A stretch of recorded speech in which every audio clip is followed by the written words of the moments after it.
Salut la famille, je m'appelle LKBA. Pourquoi la RDC n'a pas gagné? Oh, c'est la question que j'ai eu. Beaucoup de gens m'ont posé cette question. Pourquoi la RDC n'a pas gagné? Parce que tout le monde était sûr, on dit sûr même à 100%. Les gens qui disaient même 3-0, on va gagner 4-0, on va gagner 10-0. Beaucoup de gens, tout le monde était vraiment sûr, même le président. Tout le monde était sûr à 100% que la RDC va gagner, va battre le Maroc. Mais au finish de compte, la RDC n'a pas gagné le Maroc.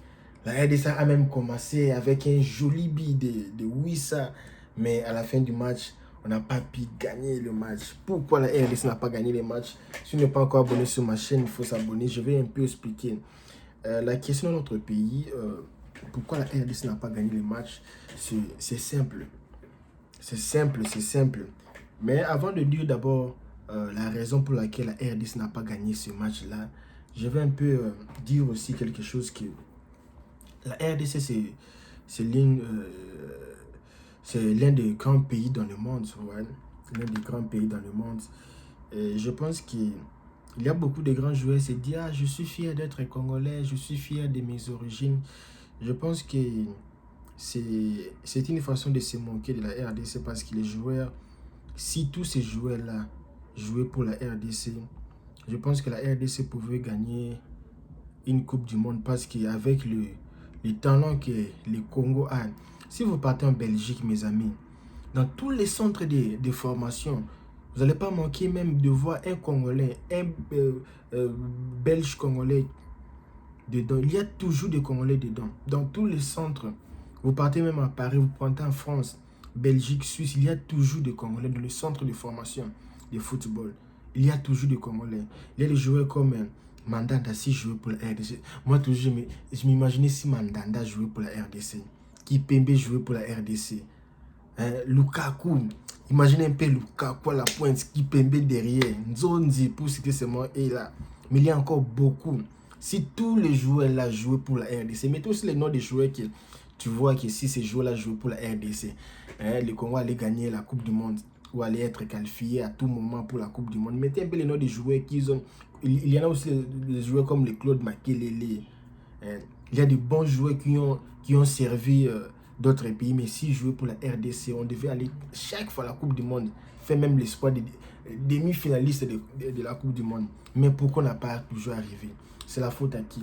Moi, je ne suis pas vraiment approprié pour dire ça, je ne suis pas approprié. J'ai souvent entendu, je suis fier de mes origines, moi. Mais fier de quoi? Qu'est-ce que tu as fait pour le Congo? Tu n'as rien fait pour le Congo. Il y a même des joueurs qui, moi, je me dis, tu pars pour jouer pour une équipe comme la France, pour être troisième remplaçant. Mon ami, tu vas soulever quel drapeau? C'est quel drapeau que tu vas soulever? Troisième remplaçant. Tu joues rien, tu l'as comme troisième remplaçant. Il y a aussi d'autres joueurs, on les dit non, on va te sélectionner à l'équipe nationale française et puis tu vas jouer et puis on va te faire jouer un match amical qui a rien à voir, qui n'a rien à voir avec même le match officiel, même le match de championnat, même le match de truc. On te fait jouer un match, des matchs de trucs et puis après on te laisse. On te laisse, on t'abandonne. Beaucoup de joueurs ont gâché leur vie, leur talent, leur carrière à cause de ça. On te fait jouer des matchs amicaux, on te dit non, tu seras remplaçant des Bampé. Toi, tu joues être remplaçant des Bampé, tu joues. Tu joues. Et c'est vraiment désolé avec ce que nous avons comme le pays. C'est parmi les grands pays au monde, si je peux dire même au monde, s'il y a des grands pays avec la population que nous avons. Et c'est regrettable de voir le Congo, ce n'est pas l'une des meilleures nations de football dans le monde, en Afrique. Parce que toutes les équipes priaient. Vous prenez l'Égypte, vous prenez le Sénégal, le Mali, Cameroun, l'Algérie, toutes les équipes priaient même qu'ils puissent tomber avec la RDC en barrage parce que c'était l'équipe le plus faible de toutes les équipes. C'était la RDC, tous les gens priaient. Il y avait même les Tunisiens qui priaient, on veut la RDC. Moi, je vis les commentaires des Tunisiens, les joueurs tunisiens qui plairaient même. FIFA donne-nous seulement la RDC pour chicoter la RDC là. Mais c'est incroyable. Et le fait aussi, la RDC n'avait pas joué aussi la Coupe d'Afrique, là-bas au Cameroun. Et c'était une équipe vraiment imprenable pour tous les adversaires. Mais la RDC a des potentiels, des talents. Il y a beaucoup de joueurs comme les Mbokani. Il y a les joueurs comme il y a beaucoup de joueurs en RDC qui jouent. Il y a beaucoup de joueurs. Il y a beaucoup de joueurs. Et il faut rappeler aussi qu'en Afrique, il n'y a pas un grand championnat en Afrique. Donc, à part l'Égypte, c'est la RDC. C'est le deuxième meilleur championnat en Afrique. Si vous prenez les clubs égyptiens qui ont beaucoup gagné la Ligue des champions africains, c'est la RDC. On voit les TP Mazembe, même si les Congolais ne s'occupent pas des TP Mazembe. Les TP Mazembe, c'est quoi? Mais c'est parmi les meilleurs clubs en Afrique qui ont beaucoup gagné. L'ASV Club qui a beaucoup gagné en Afrique. Ils ont beaucoup gagné, ils ont contribué. Aujourd'hui, la RDC, c'est l'une des meilleurs championnats en Afrique parce qu'on est nombreux, il y a beaucoup de joueurs, tous les gens jouent au football. Mais à l'équipe nationale, c'est foot. Il y a les joueurs qui viennent un jour, le même jour du match, les joueurs viennent. Tu viens faire quoi, papa? Les matchs, ça se joue demain, toi, tu viens aujourd'hui. Même les gris là, comment tu vas faire ça? Pas les matchs, ça va se jouer demain, toi, tu viens aujourd'hui la nuit. Il n'y avait pas moyen. Donc, c'est bizarre. Et moi, je pense que la RDC la RDC avait tous les moyens pour gagner. On a vu des occasions. Oh, c'était fantastique. Je me dis, mais est-ce que vraiment les gens, est-ce qu'ils comprennent qu'ils sont en train de jouer la qualif pour le mondial? Ils sont en train de se rendre compte que c'est la qualif. Tu vois une ballon prends même ta tête, même jette ça sur le ballon, tout ça. Mais tu vois les joueurs jouer comme si c'était un match amical, tout ça. Ça fait vraiment... Ça fait pas bien, ça fait pas bien. C'est comme si les joueurs ne savaient pas si c'était la qualif pour la Coupe du Monde. Les joueurs marchaient sur le terrain. Première mi-temps, les joueurs marchaient. Oui, c'était bon, le moral, tout ça. Mais moi, je me dis aussi, vous gagnez 1-0. 1-0, papa. Toutes les équipes. Qui a mis des billes aujourd'hui? Qui a mis des billes? Dis-moi, quelle équipe a mis 2 billes? L'Égypte a gagné 1-0, n'a pas mis 2-0. L'Algérie a gagné 1-0, n'a pas mis 2-0. Il ne voulait même pas mettre 2-0.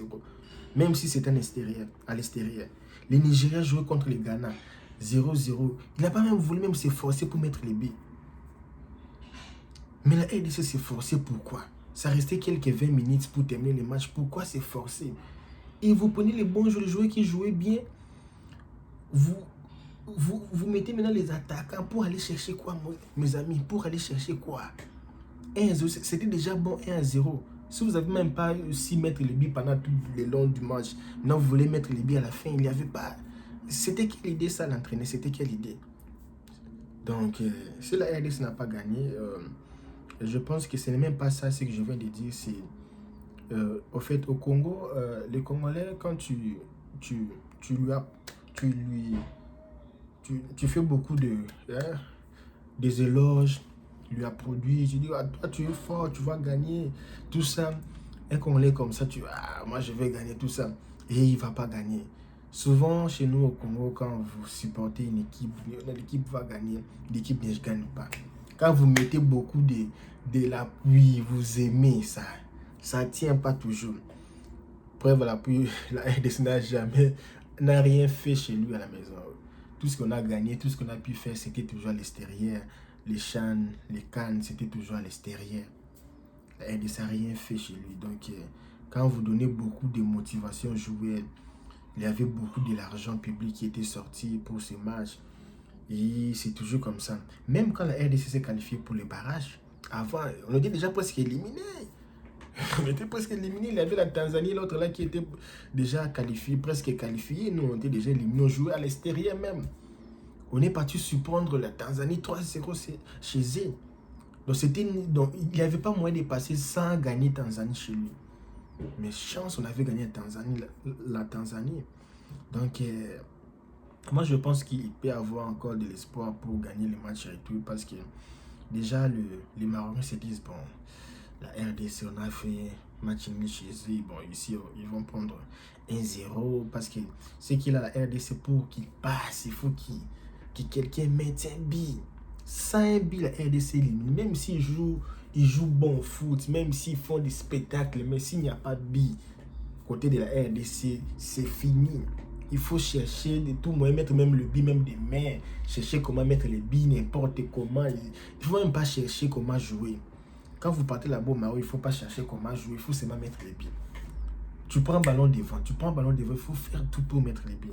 Alors, la RDC ne va pas passer si la RDC ne fait pas les billes au Maroc. Donc, moi, ce que je trouve pour finir cette vidéo, moi, ce que je trouve que depuis l'histoire, moi, depuis que je suis né, ce que je vois avec l'équipe nationale de la RDC, quand il y a beaucoup d'encouragements, il y a beaucoup de soutien, il y a tout le monde, tous les pays est unis comme un seul homme derrière l'équipe nationale.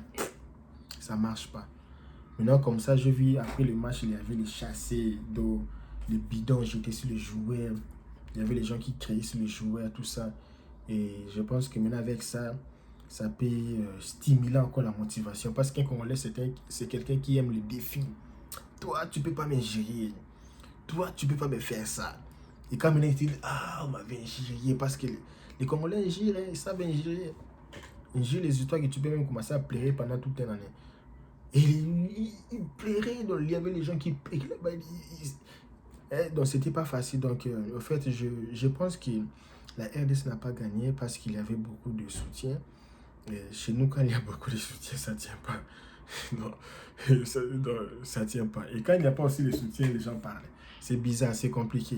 Il n'y a pas de soutien, les gens, ah, on ne soutient pas, on fait du bon boulot, on ne soutient pas. Quand on soutient, et puis c'est n'importe quoi. Donc, la RDC n'a pas joué, n'a pas gagné parce qu'il y avait beaucoup de soutien. Je pense qu'au match retour, ils vont faire l'effort de créer des surprises là-bas. C'est encore, je pense que rien n'est perdu. Et les matchs ici est déjà définitivement oublié. La RDC doit oublier ces matchs ici. Maintenant, c'est concentré. Comme c'était une finale de la CAN au Maroc qui s'est jouée. Et puis, c'est focalisé là-bas, chercher comment gagner. Gagner, mettre un but. Même si la RDC ne gagne pas plus ou moins 1-1, ou bien 1-0, ou bien 2-2, on peut toujours passer par le penalty ou par différence de buts marqués à l'extérieur. Donc c'est un peu ça, je pense que ça sera difficile. Je vais faire une vidéo des équipes que je pense qui seront qualifiées le mardi. Parmi les 10 équipes, écris-moi un peu sur commentaire quelles sont les équipes que tu penses qui vont être qualifiées pour la Coupe du Monde. Quelles sont les équipes que toi tu penses que... Parce qu'il y a déjà beaucoup de gens qui disent que non, l'Algérie est déjà qualifiée. Parce qu'aussi, il faut savoir que l'Algérie n'a jamais perdu à Blinda. C'est Blinda, l'histoire de l'Algérie, c'est Blinda. L'Algérie n'a jamais perdu là-bas et beaucoup de gens disent que l'Algérie va gagner et déjà presque qualifiée. Parmi les 10 équipes, c'est l'Algérie qui est déjà plus favori pour aller à la Coupe du Monde. Moi, je peux même dire que l'Algérie a déjà une main dedans même de à la Coupe du Monde. Donc, si vous avez aimé ma chaîne, il faut s'abonner. C'est un peu ça. On voit le mardi, je pense qu'il y aura beaucoup de surprises. Parce que qui savait que les visiteurs vont créer beaucoup de surprises. Parce que tous les visiteurs ont créé de la surprise. Et au match retour aussi, je pense qu'il y aura encore des surprises. Si tous les visiteurs ont créé des surprises, qu'est-ce qui marque au match retour aussi?